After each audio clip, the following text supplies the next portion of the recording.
Bago matapos ang International Women's Month, ating batiin ang isang Filipino artist sa kanyang matagumpay na sold-out exhibit sa Paris, France.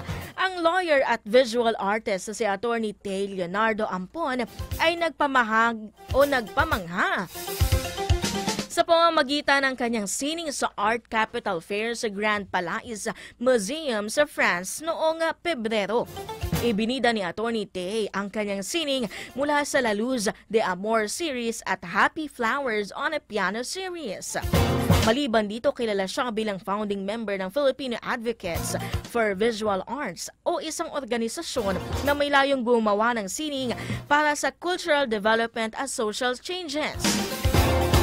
Ang kanyang international debut ay putunay na hindi pa huli upang makamit ang kagustuhan at ang mga kababaihan ay may kakayahang abutin ang kanilang pangarap sa buhay.